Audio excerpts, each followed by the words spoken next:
I have something really big to talk about. So big that I've decided to turn this into a two-parter. What could be that big? That's right, giants. And what conversation about giants is complete without a mention of Goliath?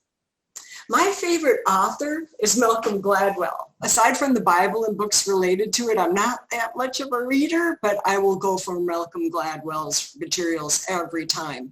I bring this up because one of his books is titled David and Goliath. He provides a lot of insights in different situations in this book, but definitely spends time specifically on the story of David and Goliath. I think a lot of us have some familiarity with the story of David and Goliath, and the Bible details it in 1 Samuel chapter 17, and we will go there.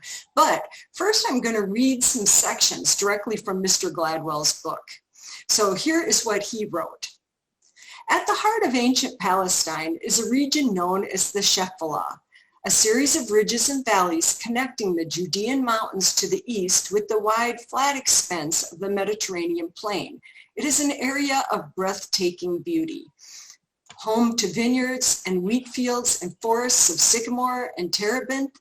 It is also of great strategic importance. Over the centuries, numerous battles have been fought for control of the region because the valleys rising from the Mediterranean plain offer those on the coast a clear path to the cities of Hebron, Bethlehem, and Jerusalem in the Judean highlands. The most important valley is Ajalon in the north, but the most storied is the Elah. The Elah was where Saladin faced off against the Knights of the Crusades in the 12th century.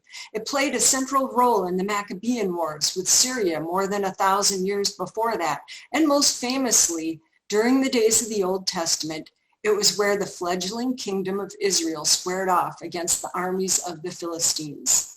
The Philistines were from Crete. They were a seafaring people who had moved to Palestine and settled along the coast. The Israelites were clustered in the mountains under the leadership of King Saul. In the second half of the 11th century BCE, the Philistines began to move east, winding their way upstream along the floor of the Elah Valley. Their goal was to capture the mountain ridge between Bethlehem, or ridge near Bethlehem, and split Saul's kingdom in two. The Philistines were battle-tested and dangerous, and the sworn enemies of the Israelites. Alarmed, Saul gathered his men and hastened down from the mountains to confront them.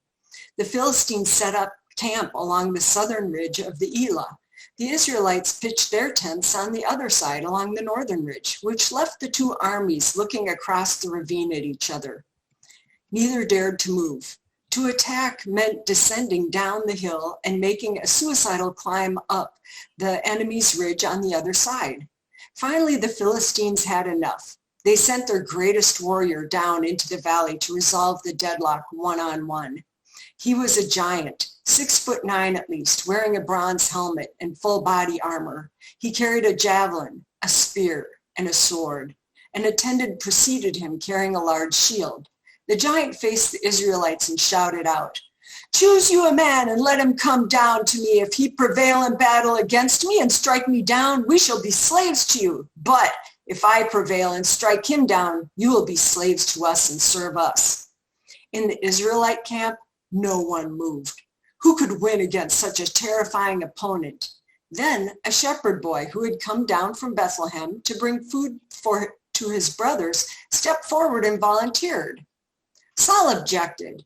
"You cannot go against this Philistine to do battle with him, for you are a lad, and he is a man of war from his youth." But the shepherd was adamant. He had faced more ferocious opponents than this, he argued. "When the lion or the bear would come and carry off a sheep from the herd," he told Saul, "I would go after him and strike him down and rescue it from his clutches." Saul had no other options. He relented, and the shepherd boy ran down the hill toward the giant standing in the valley. "Come to me, that I may give your flesh to the birds of the heavens and the beasts of the field," the giant cried out when he saw his opponent approach. Thus began one of history's most famous battles. The giant's name was Goliath. The shepherd boy's name was David. When Goliath shouted out to the Israelites, he was asking for what was known as single combat. This was a common practice in the ancient world. Two sides in a conflict would seek to avoid the heavy bloodshed of open battle by choosing one warrior to represent each in a duel. So here Mr. Gladwell goes into further detail and gives some historical accounts. I'm going to pass over that and then, continue on reading more of what he wrote. This is what Goliath was expecting, a warrior like himself to come forward for hand-to-hand combat. It never occurred to him that the battle would be fought on anything other than those terms, and he prepared accordingly. To protect himself against blows to the body, he wore an elaborate tunic made of hundreds of overlapping bronze fish-like scales. It covered his arms and reached to his knees and probably weighed more than 100 pounds. He had bronze shin guards protecting his legs with attached bronze plates covering his feet. He wore a heavy metal helmet. He had 3 separate weapons, all optimized for close combat. He had a thrusting javelin made entirely of bronze, which was capable of penetrating a shield or even armor. He had a sword on his hip. And as his primary option, he carried a special kind of short-range spear with a metal shaft as thick as a weaver's beam. It had a cord attached to it and an elaborate set of weights that allowed it to be released with extraordinary force and accuracy. As the historian Moshe Gesell writes, to the Israelites, this extraordinary spear with its heavy shaft, plus long and heavy blade, when hurled by Goliath's strong arm, seemed capable of piercing any bronze shield and bronze armor together. Can you see why no Israelite would come forward to fight Goliath?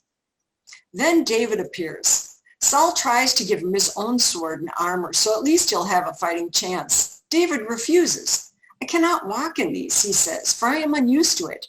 Instead, he reaches down and picks up 5 smooth stones and puts them in his shoulder bag.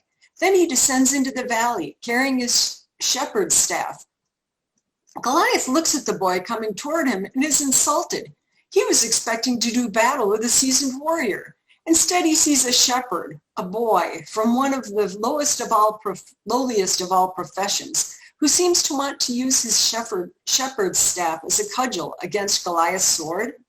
Am I a dog, Goliath says, gesturing at the staff, that you should come to me with sticks? What happened next is a matter of legend. David puts one of his stones in the leather pouch of his sling and fires at Goliath's exposed forehead. Goliath falls stunned. David runs towards him, seizes the giant sword, and cuts off his head.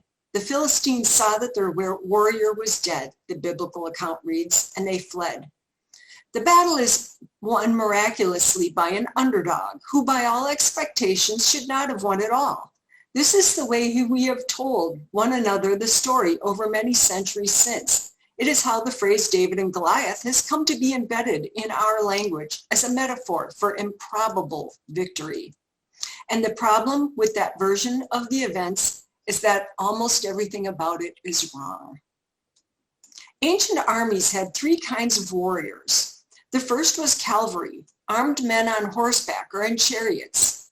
The second was infantry, foot soldiers wearing armor and carrying swords and shields. The third were projectile warriors, or what today would be called artillery, archers and, most important, slingers. Slingers had a leather pouch attached on 2 sides by a long strand of rope. They would put a rock or a lead ball into the pouch, swing it around in increasingly wider and faster circles, and then release one end of the rope, hurling the rock forward. Slinging took an extraordinary amount of skill and practice, but in experienced hands, the sling was a devastating weapon. Paintings from medieval times showed slingers hitting birds in mid-flight. Irish slingers were said to be able to hit a coin from as far away as they could see it. And in the Old Testament book of Judges, slingers are described as being accurate within a hair's breadth. An experienced slinger could kill or seriously injure a target at a distance of up to 200 yards. The Romans even had a special set of tongs made just to remove stones that had been embedded in some poor soldier's body by a sling. Imagine standing in front of a major league baseball pitcher as he aims a baseball at your head. That's what facing a slinger was like. Only what was being thrown was not a ball of cork and leather, but a solid rock.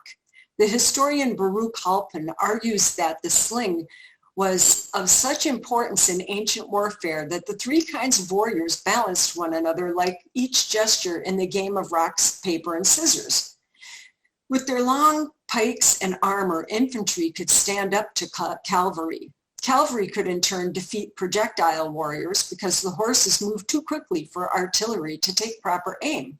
And projectile warriors were deadly against infantry because a big lumbering soldier weighed down with armor was a sitting duck for a slinger who is launching projectiles from 100 yards away. That is why the Athenian expedition to Sicily failed in the Peloponnesian War, Halpin writes. Thucydides describes at length how Athens' heavy infantry was decimated in the mountains by local light infantry, principally using the sling. Goliath is heavy infantry. He thinks that he is going to be engaged in a duel with another heavy infantryman in the same manner as Titus Manlius's fight with the Gaul.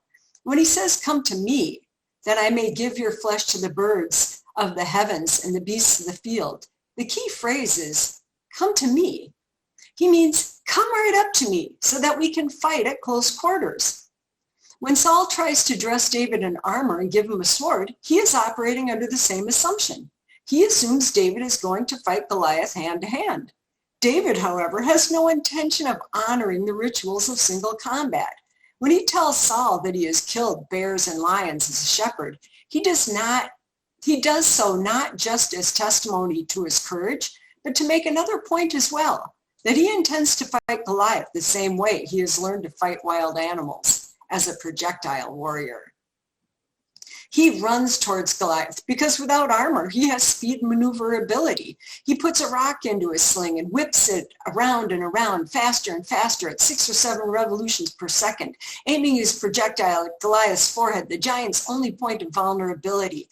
Eaton Hirsch, a ballistic expert with the Israeli Defense Forces, recently did a series of calculations showing that a typical size stone hurled by an expert slinger at a distance of 35 meters would have hit Goliath's head with a velocity of 34 meters per second, more than enough to penetrate his skull and render him unconscious or dead. In terms of stopping power, this is equivalent to a fair-sized modern handgun. We find, Hirsch writes, that David could have slung and hit Goliath in little more than a second, a time so brief that Goliath would not have been able to protect himself, and during which he would be stationary for all practical purposes.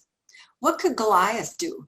He was carrying over 100 pounds of armor. He was prepared for a battle at close range where he could stand immobile, warding off blows with his armor and delivering a mighty thrust of his spear. He watched David approach, first with scorn, then with surprise, and then with what only could have been horror, as it dawned on him that the battle he was expecting had suddenly changed shape.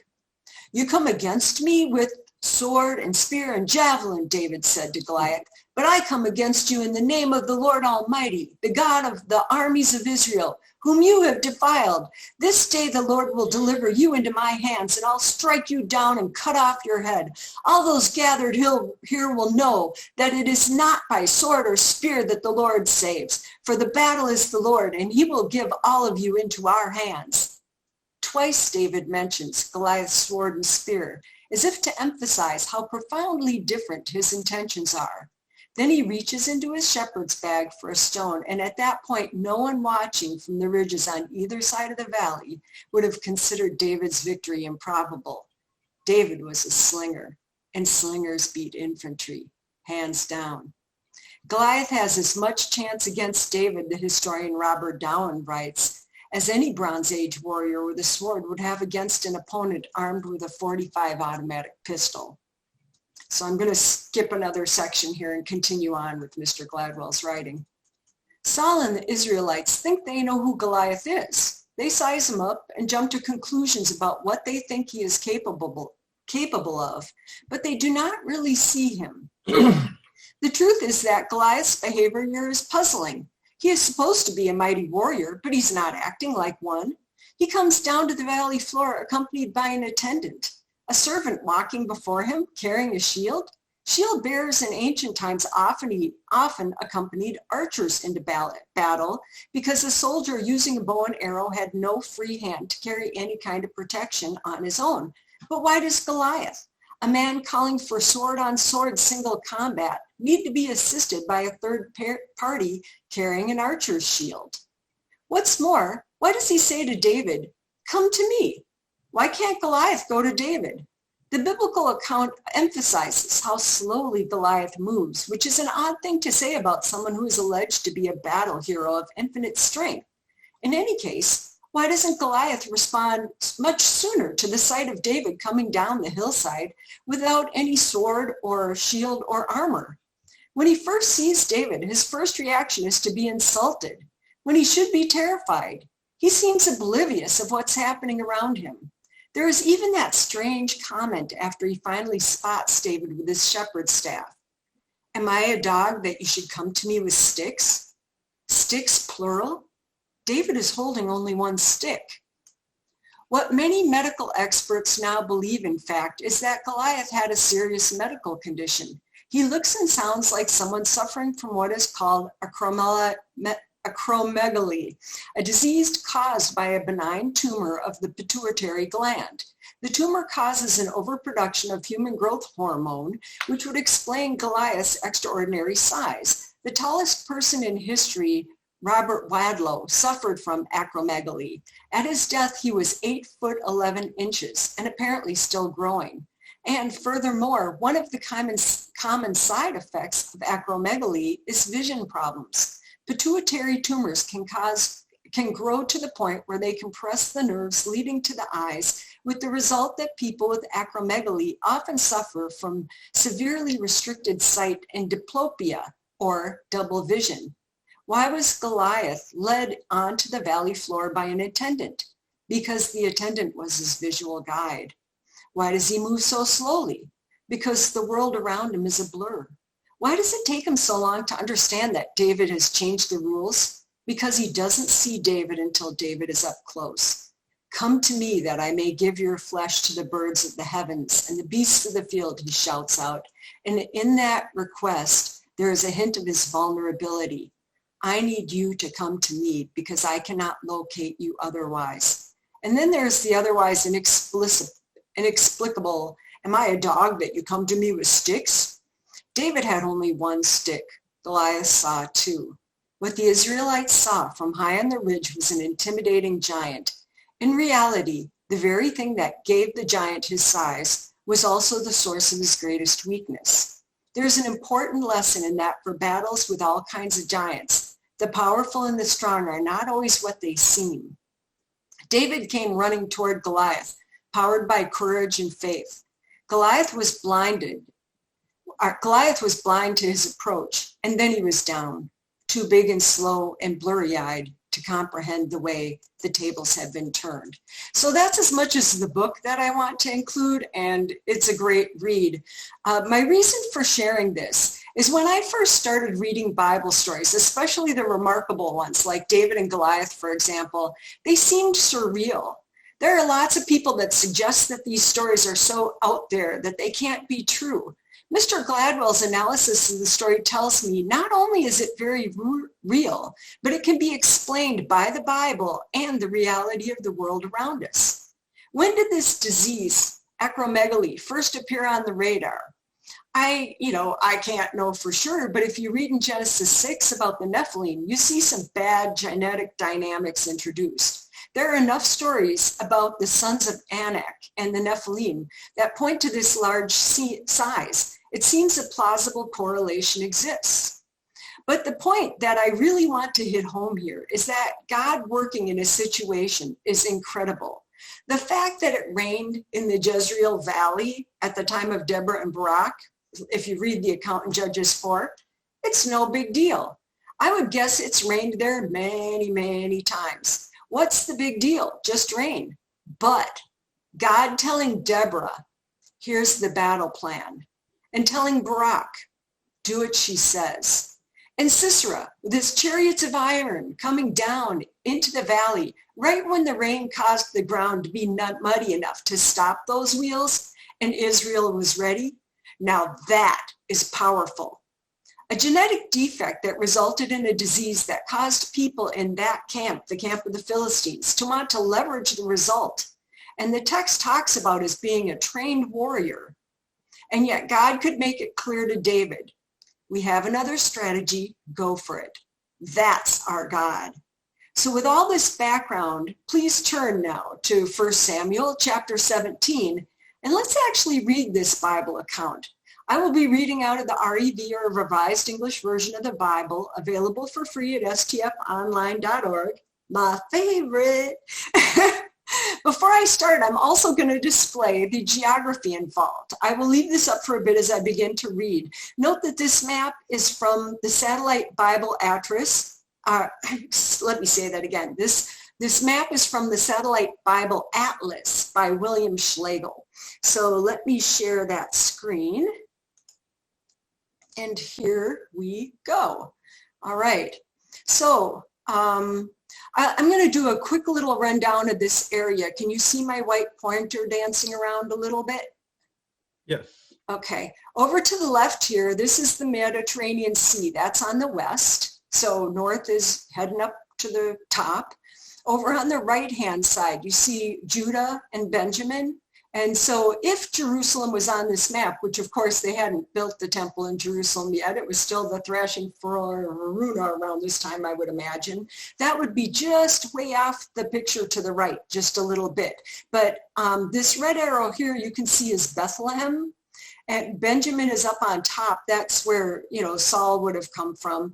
Judah is just below Bethlehem here. So that's what they're shooting to divide, is these Benjamin and Judah.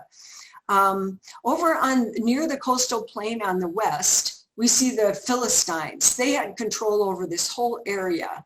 And you see this lower red area here, Gath. They say that that's where Goliath was from, Gath. So yes, he would have been right in the area of the Philistines. Ekron gets mentioned later on as another area of the Philistines, so it's just above that. The area of the Shephelah that Mr. Gladwell described, that's right here, this approach. So that's where all those beautiful trees and grains and all that was going on. And then you see this kind of an oval that I have. That's the Elah Valley. And that you'll see that the text is going to refer to Sukkah and Adullam. Those two are these two dots right here. So they're on the south side of the Elah Valley. So I'm going to start reading, and you can kind of look at this map and see some of the descriptions. So starting in 1 Samuel 17, and I'm going to read this, aside from my comments, basically straight through. I won't be going anywhere else, and that I'll be going as far as verse 52. So starting in verse 1. Now the Philistines gathered together their forces to battle, and they were gathered together at Sukkah, which belongs to Judah, and encamped between Sukkah and Azekah in Ephraim. Saul and the men of Israel gathered and camped in the valley of Elah, and had set their battle formations against the Philistines. The Philistines stood on the hills on the one side, and Israel stood on the hills on the other side, and there was a valley between them. And a champion went out from the camps of the Philistines named Goliath, from Gath, whose height was 6 cubits and a span. Now, I think if you can recall when I was reading the account, Mr. Gladwell mentioned Goliath being something like 8 feet tall. It's a variance that's explained in the REV commentary. So in the REV commentary, it says 6 cubits in a span. That is roughly 9 feet, 9 inches tall. We should note that the Septuagint, a Dead Sea Scroll, and Josephus say 4 cubits instead of 6, but there's no reason to reduce the number in the Hebrew text. So there's a little bit of a difference there, but it seems very realistic from this discussion of acromegaly that he could have easily been 9 feet 9 inches tall. That the man that they mentioned that was 8 feet 11 inches tall, I looked him up and read on him, and that he died when he was 22 years old. So he could have actually still been growing, and that Goliath could have easily, achieved this height. Going back to the text in verse 5, it says, And he had a helmet of bronze on his head, and he was clothed with a coat of scale armor, and the weight of the armor was 5,000 shekels of bronze. So, you know, a lot of times with these Old Testament measurements that, you know, it's a little hard to say what was the exact amount down to the gram, but so there's kind of a range, but what I was finding is that it's pretty much like 125 pounds just for the armor. Can you imagine walking around with 125 pounds? I'll tell you, if I'm trying to lift 125 pounds, I'm already tired. Of course, he was much bigger than me, but in either case, he had greaves of bronze on his legs and a javelin of bronze between his shoulders. So those greaves are like the leg protection, so especially the lower leg. In verse 7, the shaft of his spear was like a weaver's beam, and his spear's head weighed 600 shekels of iron, and his shield bearer went out in front of him. So the 600 shekels of iron, just the spear's head, that would have been about 15 or 16 pounds just for the head of the spear. So he's carrying all of this. Verse 8, he stood and cried out to the armies of Israel and said to them, "Why have you come out to set up your battle lines? Am I not a Philistine, and you servants to Saul? Choose a man for yourselves, and let him come down to me. If he is able to fight with me and kill me, then we will be your servants. But if I prevail against him and kill him, then you will be our servants and serve us." By the way, we know how the story proceeds. This was a lie. It didn't matter the outcome. The Philistines were never going to serve Israel, and they never did.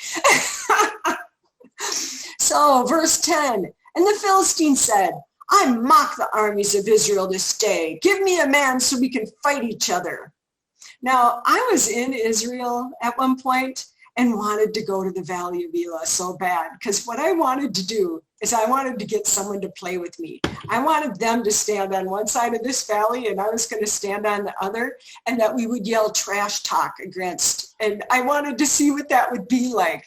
Like, I think it would be hysterical. Like the person pretending to be the Philistine would say, "I will crush you like the potato chips you left in the bag on the seat of your car and you forgot and sat down on them, and the crumbs were so small you could barely pinch some up to get a taste." And the Israelite would say, "Well, my God is so mighty that you are like a bunch of mini bowling pins that can topple you all over with his little finger. Bang!" So you all are lying flat. That would be fun. Anyway, back to the Bible, verse 11. When Saul and all the Israelites heard those words of the Philistine, they were dismayed and greatly afraid. Now David was the son of that Ephrathite of Bethlehem, Judah, whose name was Jesse, and he had 8 sons, and the man was old in the days of Saul, advanced in years among men. So when it says that Ephrathite, that would have, if you look in chapter 16, it talks about Jesse and his sons and how Samuel came to anoint a king and how they went through the whole lineup of 8 sons, tallest to smallest, before they finally got to David. So this is just pointing out, you know, don't forget chapter 16. This stuff was going on there, not that there were chapters at the time. Verse 13, now they had gone, the 3 eldest sons of Jesse had gone after Saul to the battle. And the name of his 3 sons who went into the battle were Eliab, the firstborn, and his second, Abinadab, and the third, Shammah. Now David was the youngest, and the 3 eldest had followed Saul. Now David went back and forth from Saul to shepherd his father's flock at Bethlehem. And I'm going to drift back to the note here, to the map that I see that I'm still sharing. I forgot to take that down, but in either case, not that it matters too much.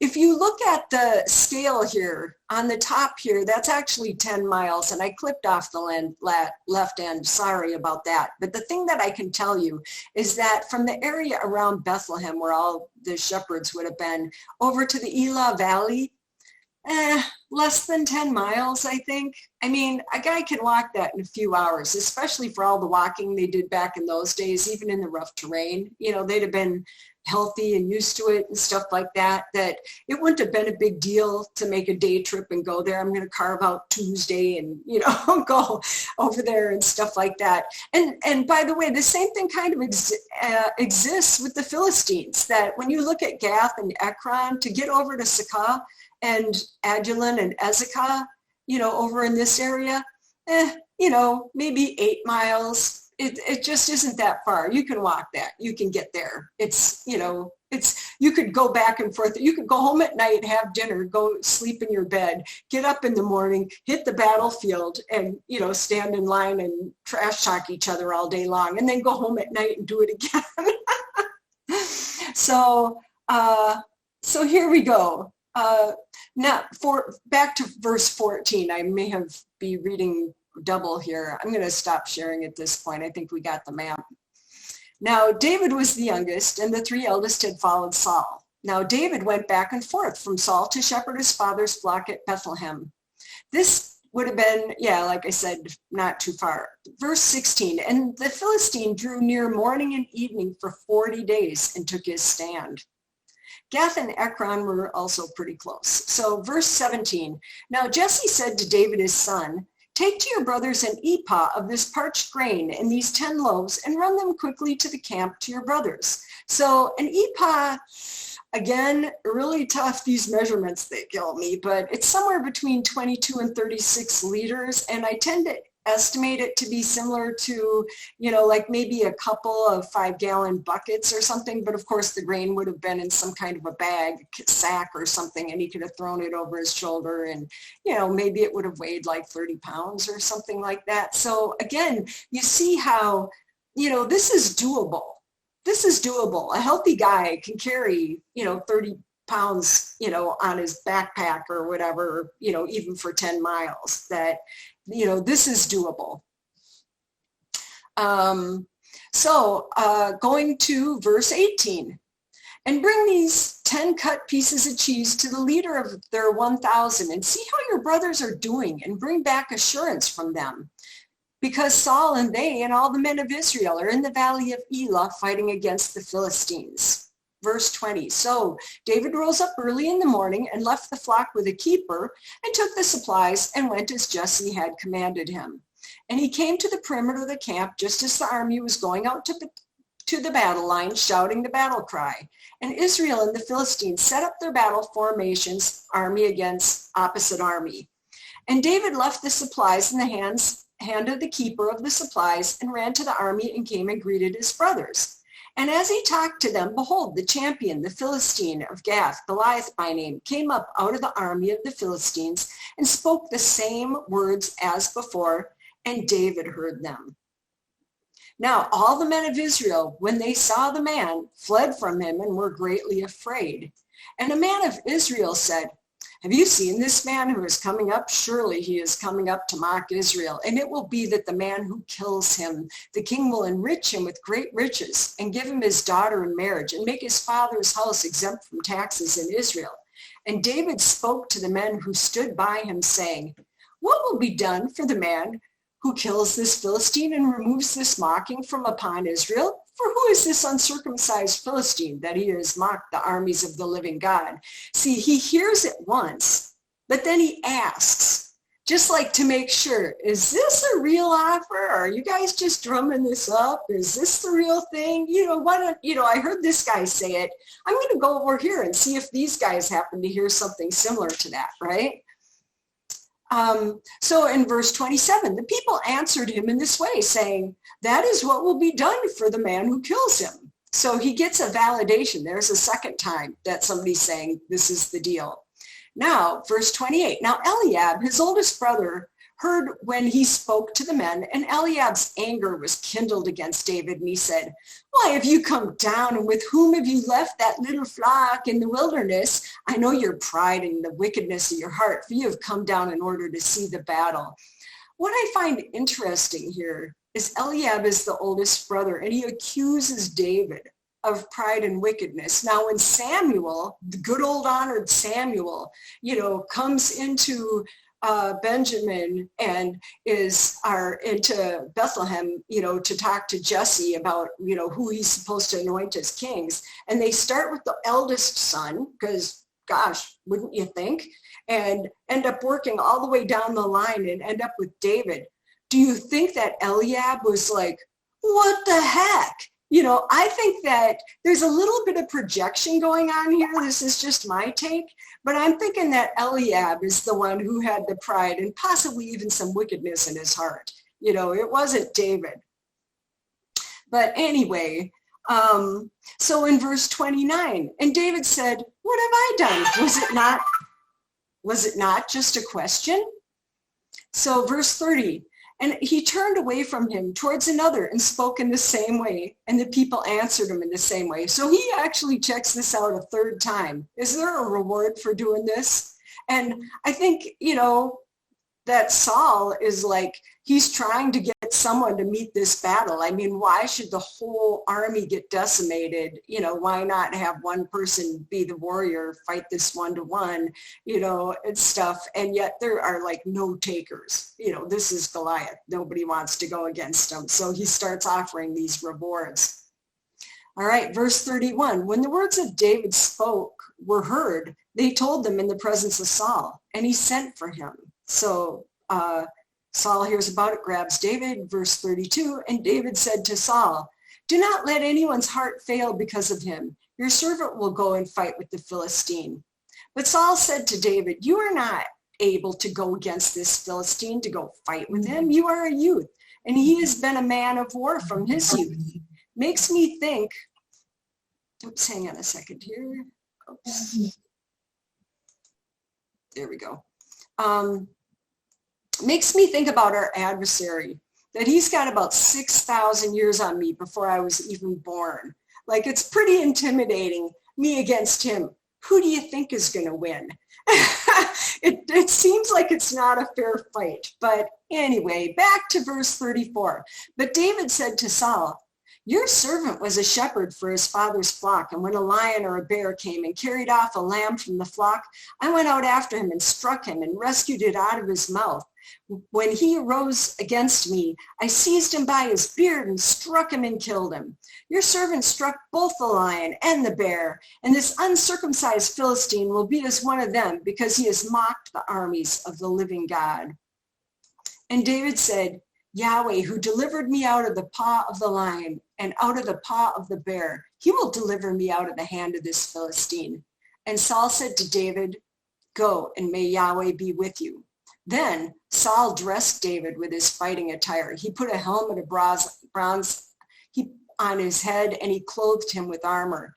And David strapped his sword on his fighting attire, and he tried to walk, for he was not used to them. Then David said to Saul, I cannot go with these, for I'm not used to them. So David took them off.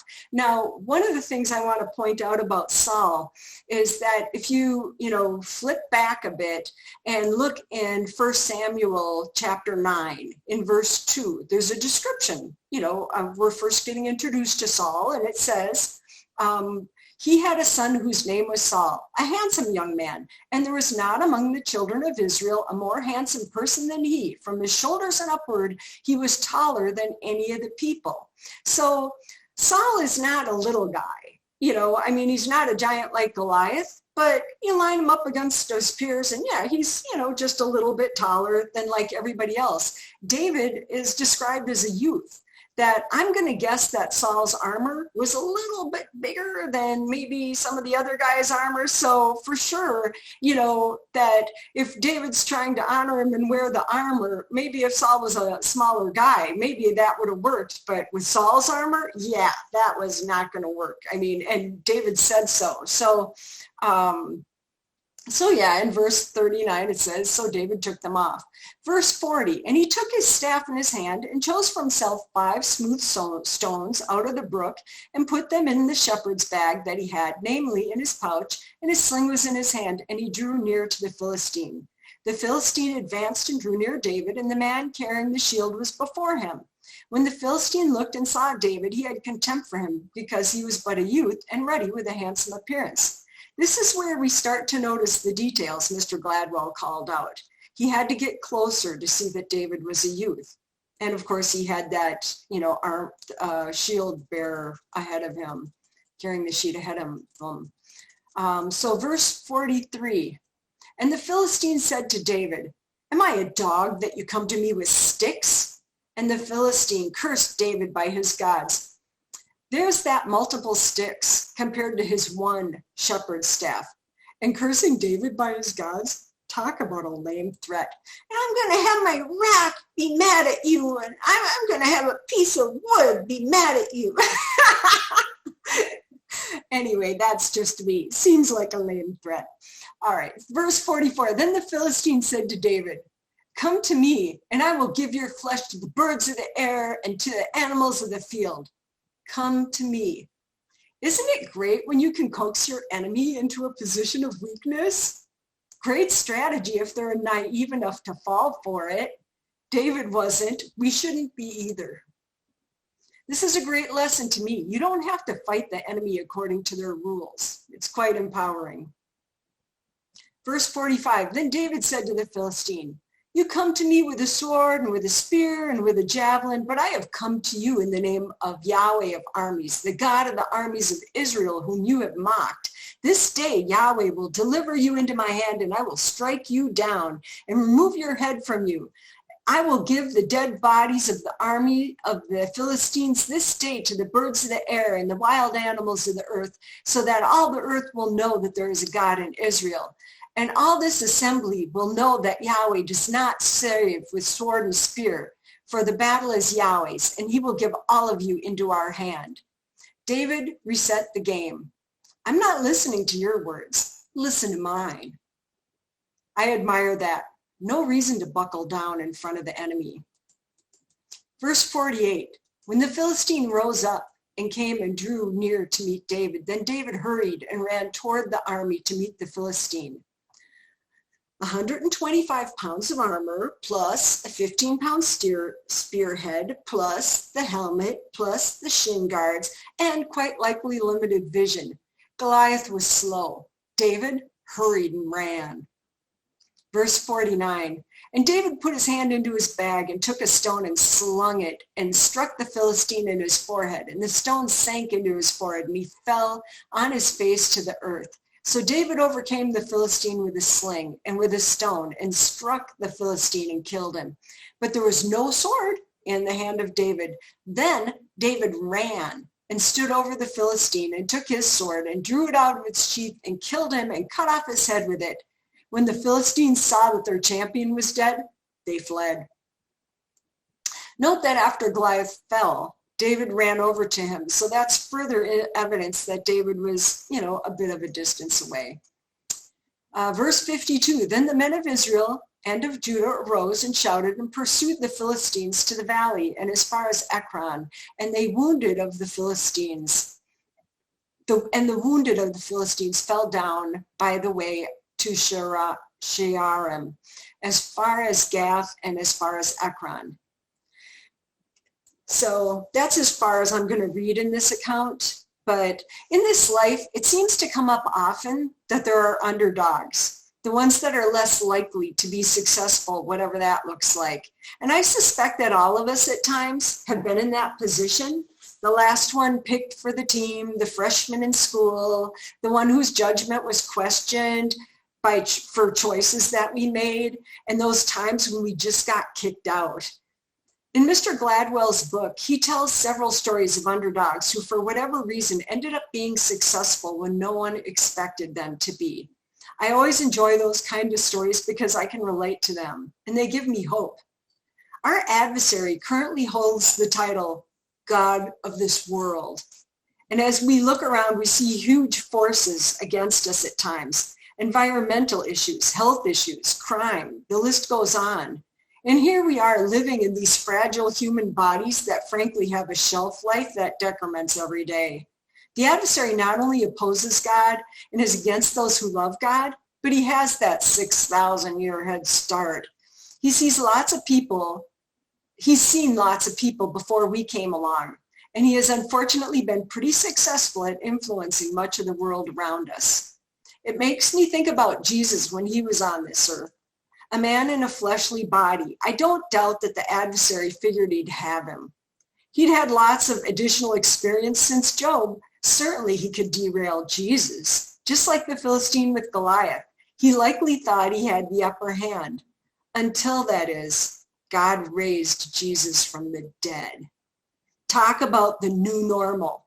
I can't wait till the day when that's the new normal for all of us. As quickly as that hurled stone embedded itself into Goliath's skull, our game will change when Jesus comes back and we get new bodies.